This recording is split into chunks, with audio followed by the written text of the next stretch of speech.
దేశవ్యాప్తంగా కాంగ్రెస్ పార్టీ ఒకప్పుడు రాజకీయంలో ఏలి పారేసింది. దేశం మొత్తం వాళ్ళ చేతిలోనే ఉండేది ఒకప్పుడు. కట్ చేస్తే ఇప్పుడు ప్రస్తుతం దేశంలో కాంగ్రెస్ పార్టీ పతనం అంచుకు చేరుకుంది. నిజంగా అసలు రాబోయే కాలంలో నెగ్గుతుందా? కేంద్రంలో కాంగ్రెస్ అధికారంలోకి వస్తుందా? 2014 నుంచి కూడా వరుస పరాభవాలు ఆ పార్టీని ఎదురవుతూనే ఉన్నాయి. దానికి తగ్గట్టుగా ఎప్పుడు కూడా ఒక పెద్ద టర్న్ కాంగ్రెస్ నుంచి తీసుకున్న దాఖలాలు లేవు. దేశంలో ఏకంగా 30కి పైగా రాష్ట్రాలు ఉంటే కేవలం 2 రాష్ట్రాలకే కాంగ్రెస్ పార్టీ పరిమితం అయిపోయింది. కాంగ్రెస్ పార్టీ ఈ దారుణానికి దుస్థితి పాల్పడింది ఎప్పుడంటే ఆంధ్రప్రదేశ్లో తీసుకున్న ఒకటే ఒక్క నిర్ణయం నిజంగా పాతాళంలోకి దొక్కింది కాంగ్రెస్ పార్టీని ప్రపంచవ్యాప్తంగా, దేశవ్యాప్తంగా. ఆంధ్రప్రదేశ్లో ఆనాడు తీసుకున్న ఒక పెద్ద ప్రమాదం ఇక్కడ మొత్తం కూడా ఇప్పటికీ లేచే పరిస్థితి లేదు. ఆ ప్రమాదం ఏంటో తెలుసా? అదే ఆంధ్రప్రదేశ్ వైఎస్ రాజశేఖర రెడ్డి గారి మరణ అనంతరం జరిగిన కార్యక్రమాలే. రాజశేఖర రెడ్డి గారు పార్టీకి ఎంతో కష్టపడి దేశంలోనే అత్యధిక స్థానంలో అత్యధిక లీడర్ అనే వ్యక్తిగా ఎదిగిన వ్యక్తి వైఎస్ రాజశేఖర రెడ్డి గారు. 2 తెలుగు రాష్ట్రాలు ఆనాడు విడిపోలేదు. ఇంకా రాజశేఖర రెడ్డి గారి పరిపాలన దేశం మొత్తం కాంగ్రెస్ కి ఇమేజ్ తెచ్చే పరిస్థితిలో నిలబెట్టిందంటే అతిశక్తి కాదు. ఆ తర్వాత జరిగిన అనూహ్య మలుపు ఆయన మరణం. సాధారణంగా ఒక గొప్ప లీడర్ మన పార్టీకి పనిచేసి అనుకోకుండా మరణిస్తే ఆయా పార్టీకి సంబంధించి ఆయా కుటుంబాన్ని ఆదుకునే పరిస్థితుల్లోనే ఉండాలి పెద్దలు. కానీ ఇక్కడ రాజశేఖర రెడ్డి గారి మరణ అనంతరం జగన్మోహన్ రెడ్డి గారిని ఏకంగా తొక్కి పాడేద్దాం అనుకున్న ధోరణియే ఈరోజు కాంగ్రెస్ పార్టీ మళ్ళీ నిలబడేందుకు సైతం వాళ్ళకెక్కడ కూడా ఫౌండేషన్ కూడా లేకుండా తయారైపోయింది దేశవ్యాప్తంగా కూడా. ఇప్పుడు దాన్ని గుర్తిస్తూ వస్తున్నారట కాంగ్రెస్ పార్టీకి సంబంధించిన నేతలు. ఇటీవల హైదరాబాద్కు జగన్మోహన్ రెడ్డి గారు వచ్చారు. జగన్మోహన్ రెడ్డి గారి క్రేజ్ హైదరాబాద్ వేదికగా చూసినప్పుడు కానీ, హైదరాబాద్ వేదికగా జగన్మోహన్ రెడ్డి గారిని ప్రజలు కోరుకుంటున్న విధానం కానీ, నిజంగా ఈ వ్యక్తిని మనం కోల్పోవడమే పరాకాష్ట అన్నది ఇప్పుడిప్పుడు కాంగ్రెస్ పార్టీకి నేతలకు కూడా అర్థమయ్యే పరిస్థితికి వచ్చింది. 10 ఏళ్ల కిందట తెలంగాణను విడిచిపెట్టిన జగన్మోహన్ రెడ్డి గారు ఇటీవల హైదరాబాద్కు తన పార్టీ కార్యక్రమం కోసమో లేదంటే తన పార్టీ లాభాల కోసమో కాకుండా జైలుకు సంబంధించి సిబిఐలో అటెండెన్స్ వేసేందుకు వచ్చినందుకు ఆయన చూసేందుకు తండోపతండాలుగా హైదరాబాద్ వాసులు, తెలంగాణ వాసులు, ఖమ్మం వాసులు ఇలా నలుమూలాల హైదరాబాద్కు చేరుకొని జగన్మోహన్ రెడ్డి గారికి నీరాంజనం పలుకుతుంటే నిజంగా ఇది కదా మనం చేసిన తప్పు అని కాంగ్రెస్కు ఇప్పటికైనా అర్థమయ్యే పరిస్థితి వచ్చింది. అటువంటి జగన్మోహన్ రెడ్డి గారిని చూస్తున్నప్పుడు కానీ, ఆయనకు స్వచ్ఛందంగా ప్రజలు స్వాగతం పలుకుతున్న విధానం కానీ, ఆయనతో కలిసేందుకు రాజకీయాలకు అతీతంగా నేతలు లోటస్ పాండ్కు చేరుకున్న విధానం కానీ అసలు విషయం అర్థమవుతుంది. నాడు వైఎస్ రాజశేఖర రెడ్డి చొరవతో ఆంధ్రప్రదేశ్లో కాంగ్రెస్ పార్టీ అధికారంలోకి వచ్చిన విషయం ఇప్పటికీ అందరికీ తెలిసిందే.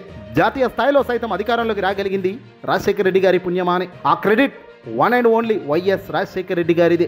2004లో ఏపీ అసెంబ్లీలో 200 సీట్లను సాధించడంతో పాటు 30కి పైగా పార్లమెంట్ సీట్లను సాధించి కాంగ్రెస్ పార్టీ జాతీయ స్థాయిలో అధికారంలోకి వచ్చేందుకు దోహదపడింది.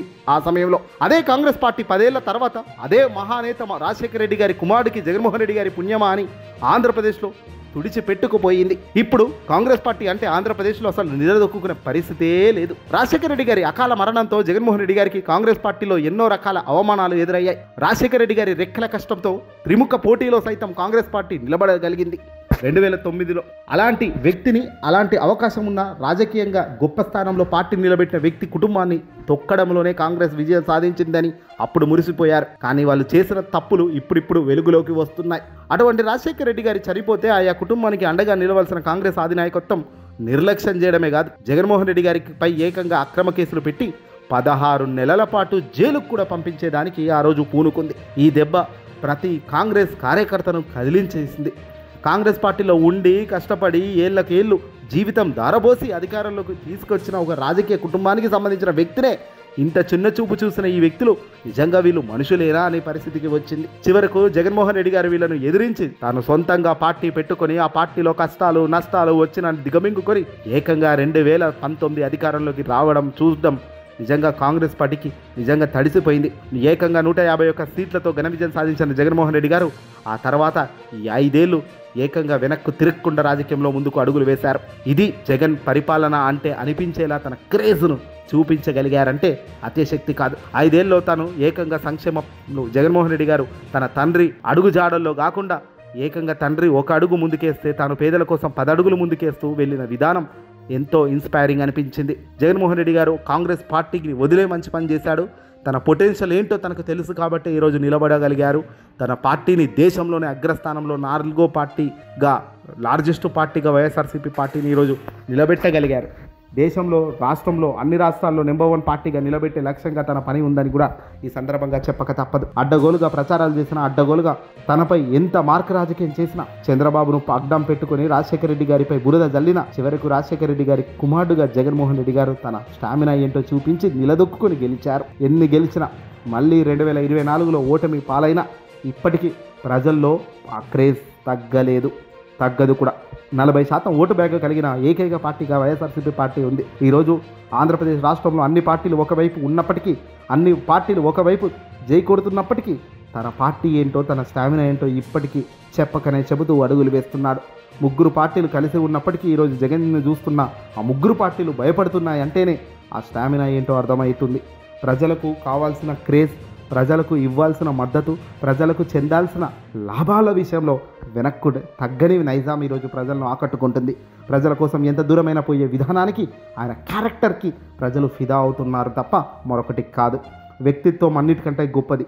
ఆ వ్యక్తిత్వంలో మంచి స్థానం పొందితే, ఆ వ్యక్తిత్వంలో మంచి మార్కులు అందితే, ఆ వ్యక్తిత్వం పై స్థాయికి వెళ్తే ఇదిగో ఆ ప్రభంజనాన్ని ఆపేదానికి గెలుపు ఓటములనే సమాధానం చెప్పే పరిస్థితిలో ఉండవు. ఈరోజు ఒక వ్యక్తి గెలుస్తాడా ఓడతాడా అనేది పక్కన పెడితే రాబోయే కాలంలో, రాబోయే అంశంలో మాత్రం జగన్కు తిరిగైతే ఉండదు, తిరిగైతే లేదు అనేది ఈరోజు చాలామంది చెప్తున్నారు. ఈరోజు కాంగ్రెస్ పార్టీకి సంబంధించిన పెద్దలు సైతం జగన్ను చూసి నిజంగా పశ్చాత్తాపడుతున్నారట. జగన్ను చూసి మనం పెద్ద పెద్ద తప్పులు చేశాము కదా అనుకుంటున్నారట. ఈరోజు కాంగ్రెస్ పార్టీ పైకి లేచే పరిస్థితి లేదు. కేంద్రంలో అధికారం దేవుడు ఎరుగు. ఏ రాష్ట్రంలో కాంగ్రెస్ ఊరికి చాటే పరిస్థితి లేదంటే వాళ్ళు చేస్తున్న తప్పులే అందుకు ఉదాహరణ. ఆంధ్రప్రదేశ్లో అధికారంలోకి వచ్చిన వ్యక్తిత్వాలను ఎప్పుడైనా హననం చేస్తే మాత్రం దాని ప్రతిఫలం మాత్రం చాలా గట్టిగా ఉంటుందని మాత్రం జగన్ చెప్పకనే చెప్పారు. ఈరోజు జగన్మోహన్ రెడ్డి గారు నిలబెడుతున్న తీరు రాజశేఖర రెడ్డి గారి పేరునే కాదు, అమాంతం రాబోయే కొన్ని తరాలకు నిదర్శనమయ్యే అడుగులు ఇవన్నీ కూడా అనేది మాత్రం ఖచ్చితంగా చెప్పాలి. ఇది జగన్మోహన్ రెడ్డి గారు గడిచిన కాలంలో గడించింది. ఈరోజు హైదరాబాద్ వేదికగా ఇటీవల లోటస్ పాండ్కు చేరుకున్న తరుణంలో కూడా జగన్మోహన్ రెడ్డి గారికి విశేషంగా జనాలు తరలి వస్తూ అభివాదం చూపిస్తుంటే కాంగ్రెస్కు సంబంధించిన పెద్దల మతిపోతుండడం నిజంగా పరాజయానికి పరాకాష్ట. ఆ ధైర్యం, ఆ శరీరం, ఆ చూపు, ఆ నవ్వు, పేద ప్రజలకు ఆప్యాయంగా గౌరవంతో కూడిన పలకరింపు ఈరోజు జగన్మోహన్ రెడ్డి గారికి మరింత రెట్టింపుగా తనకు క్రేజు పెంచుతుంది. ఏదేమైనప్పటికీ కూడా క్యూ కట్టిన విధానానికే జై కొట్టిన విధానానికే నచ్చుతున్నారు. ఈరోజు ఒక్కసారి తనను చూస్తే చాలు, తన మాట వింటే చాలు, తన పలకరింపులో మన పేరుంటే చాలు అనుకునే వాళ్ళే కోట్లలో ఉన్నారంటే ఇది కదా ఒక మహా పుట్టుక, ఇది కదా ఒక మహా పుట్టుకకు ఒక అర్థం. ఈ వీడియోని అసలు లైక్ కొట్టి షేర్ చేయండి.